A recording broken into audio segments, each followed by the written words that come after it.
enfin de retour sur le sable corse qu'ils ont foulé voilà 70 ans en libérateurs.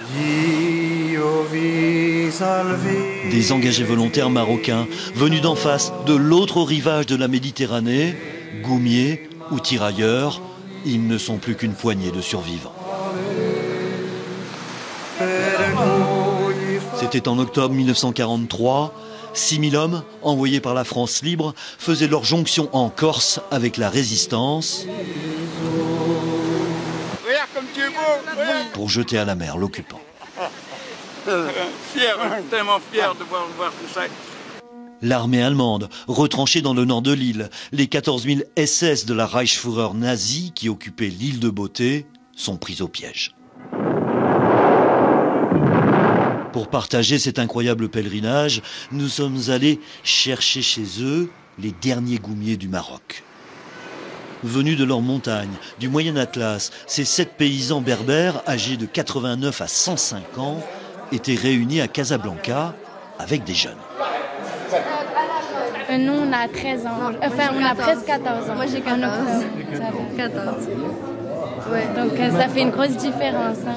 Lui au début du siècle et nous à la fin du siècle. Car c'est tout le souci des organisateurs, le ministère des anciens combattants français. Garantir la transmission de la mémoire de cette page d'histoire méconnue.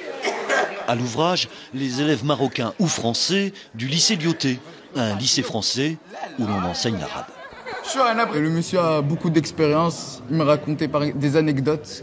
Voilà. Il me disait qu'il y avait un froid très dur, qu'il souffrait beaucoup. Et il me disait qu'il était souvent changé de régiment. À l'aéroport de Rabat, le ministre délégué de la Défense, chargé des anciens combattants, Kader Arif, est venu chercher les goumiers. Mais pas n'importe comment, avec l'avion personnel du président de la République.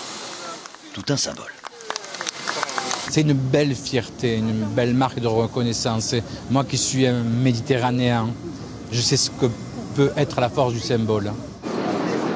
Dépaysement garanti dans cet Airbus de grand standing pour ces soldats de base de notre ancienne armée coloniale. Certains n'avaient jamais même pris l'avion de leur vie.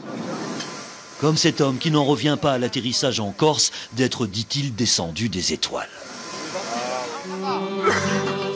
Au réveil en Corse ce matin, tous les souvenirs se bousculent. Nadir Ali, 93 ans, et une énergie incroyable, raconte comment il a neutralisé baïonnette au canon un orgueilleux soldat nazi, avant d'être blessé dans la bataille du col de Teguin. Et c'est à cet endroit surplombant Bastia, où tant de goumiers sont morts pour la France, que cet après-midi, les vétérans marocains de cette épopée ont reçu les honneurs de la République. Car là-bas, à Saint-Florent, face à la mer d'où ils sont venus, reposent depuis 70 ans en terre de France leurs frères d'armes, ces vaillants goumiers que l'on appelait alors les indigènes. Dans cette nécropole nationale sont enterrés 48 militaires morts pour la France, ici en Corse en 1943. 47 soldats marocains et musulmans, et un officier français chrétien qui les commandait. Il a souhaité être enterré aux côtés de ces hommes, sans aucun signe distinctif.